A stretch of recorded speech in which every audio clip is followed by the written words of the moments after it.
UK Halloween ஃபெஸ்டிவலில் நாங்கள் முதல்ல கலந்துக்க வேண்டான்னு இருந்தோம். ஏன்னா அந்த நாளே பூரா மழைன்னு போட்டிருந்துச்சு. ஆனால் மதியம் வரைக்கும் பார்த்தா மழையே வரல. உடனே மனசு மாதிரி கடைக்கு போய் ஏதாவது வாங்கலாம் அப்படின்னு பார்த்தா அங்கே சுனாமி வந்து போன மாதிரி ஒரு பொருளும் இல்லாமல் எல்லாத்தையும் தொடச்சிட்டு போயிட்டாங்க. 2-3 கடை ஏறி இறங்கியாச்சு. எல்லா பக்கம் இதே நிலைமை தான். சரி நம்ம கைவண்ணத்தையே காட்டலாம் அப்படின்ட்டு ஒரு குட்டி ஃப்ராங்கன்ஸ்டைன் மேக்கப் போட்டு வெளியே போய் பார்த்தா மழை கொட்டுன்னு கொட்டுது.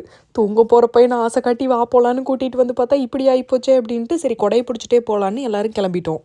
பூசணிக்காய் வச்சு டெக்கரேஷன்ஸ் எல்லாம் செஞ்ச வீடுகளுக்கு தான் நம்ம போகணும். ஹாலோவின் ஃபெஸ்டிவல் வருஷம் அக்டோபர் 31 மேலை நாடுகளில் கொண்டாடப்படுது. இதுக்கு நிறைய கதையும் சொல்லப்படுது. மனித உலகத்துக்கும் ஆன்ம உலகத்துக்குமான திரை வந்து 31 ரொம்ப மெலிஞ்சு ஆன்மாக்கள் நம்மளோட உலகத்தில் உலாவ வருமா.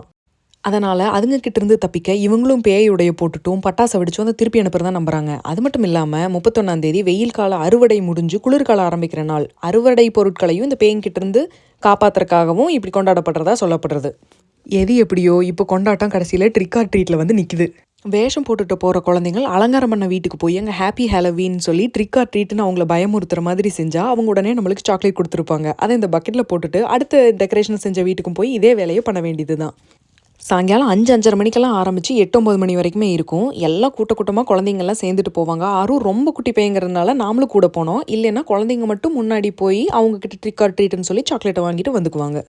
நல்ல மழை, இருட்டு, அதனால் இவ்வளோ தான் வீடியோ எடுக்க முடிஞ்சுது. பெரிய டவுன் சிட்டிஸ் அங்கெல்லாம் பார்த்தீங்கன்னா இன்னும் பயங்கரமாக எல்லாம் மேக்கப் போட்டு டெக்கரேஷன் செஞ்சு நைட்டு லேட்டாக எல்லாம் அசத்திட்டு இருப்பாங்க, எல்லாத்தையும் பயமுறுத்திட்டு. இது என்ன தான் பேய் திருவிழானாலும் யாரையும் பயமுறுத்தாமல் தொல்லை செய்யாமல் சந்தோஷமாக குழந்தைங்களோட கொண்டாடுற ஒரு திருவிழா. மழையில் நனைஞ்சாலும் ஒரு பக்கெட் வழியாக சாக்லேட் நம்மளுக்கு கிடச்சிருச்சு.